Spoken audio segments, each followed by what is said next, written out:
Man, what a beautiful school.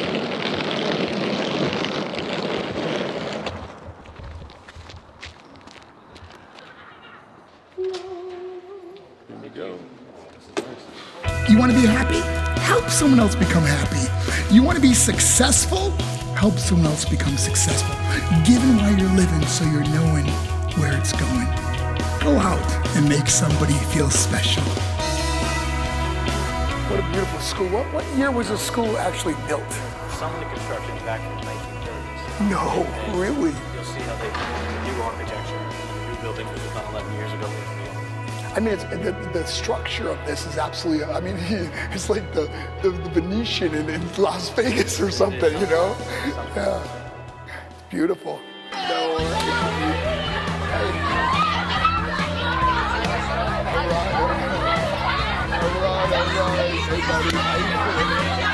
Some of these kids are so big, you know? It made me cry. Oh, brother.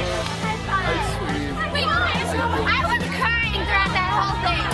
We've got a beautiful life, don't ever change, okay? One of the things I really enjoy when I go to a school is to meet with the principal, the counselors, faculty, to find out maybe relevant issues kids are going through at that particular school, things that maybe they're working on with the students that I can reiterate in my program. All right, thank you guys.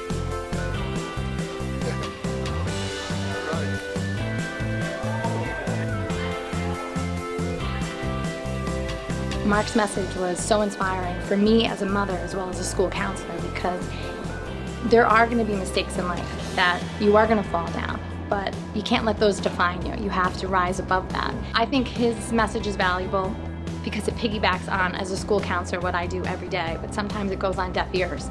But I think when you have someone motivated who came here, who's not in the everyday Fieldstone community, that message now I can then piggyback on his message, and I'm able to then tap into some of the kids who we didn't know that have been feeling like this. I'm a school counselor for the district for 19 years. I was so impressed today by today's presentation. It was just so powerful. It spoke to me as a person, as a human, with my own, experiences in life and sadness, but it really, really touched me because there's so many of my students that need to hear about someone who could be successful coming out of, really difficult times, and really supports for us that this is real life and that no matter what your situation is, everyone has something they have to carry across to bear. It's powerful, and these are really young kids, so when you're talking about issues that, you're so sad that they even have to think about things like that now, but we're seeing it happen younger and younger. Kids with suicidal thoughts that are in elementary school, that have taken their life, self-harming. Kids, and obviously being bullied starts at a really young age, So it has been making a difference, but I like the middle and high school, college age kids that I think can relate to the story a little bit more. Mm-hmm. A different message for each of us. Yeah, well, I appreciate it. Thank you guys so much for having me. It's just been a great experience at your school. The only thing I could ask for when we do come back next year, we get a bigger Christmas tree.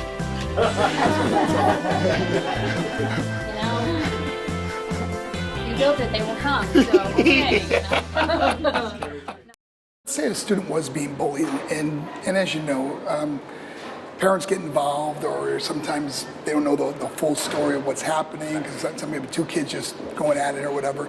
How do you as a school like yours, what do you do for a case if a kid says, hey, the so-and-so is picking on me or bullying me? How does it start, or what is the proper protocol for a parent to know what their kid should know about going through? And it's like you said, it's really come to the forefront over the past couple of years because the types of bullying have changed. We joked about that earlier where, in the past it was, 20, 30 years ago, the bully was a kid that was at a certain corner that you just avoided the corner. Right, now, right. with the technology being what it is, you don't often know who the bully is. You don't know who's posting these things or who's saying these things. It's that invisible audience.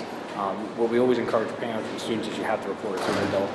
It's almost like they become immune to it, where there's so much of it going around that they ignore things. That's the worst thing they could possibly do. Even when it's embarrassing or humbling, they have to come make sure that they let somebody in the school know about it. Often they feel most comfortable going to guidance. And the counselors do a wonderful job here, speaking to the kids about what's acceptable and what's not, and also bringing it to the next level when necessary.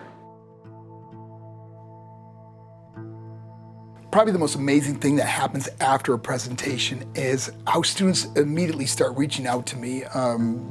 emailing me, sending stuff to Instagram or Facebook or private messages, and talking about relevant issues or something they could relate to in my story. Social media has been such a big part of our explosion. We had some videos that went viral that's seen by over 100 million people now.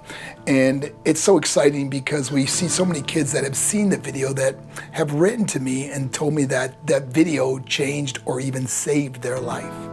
We're able to help so many of these parents, so many of these kids open up and talk about things that they may have been holding inside, where it doesn't become like a volcano and explodes in negative behavior. It becomes a feeling of they matter and they can go and talk to someone about what they're going through and what they feel. And we find that we're really helping a lot of people because of this.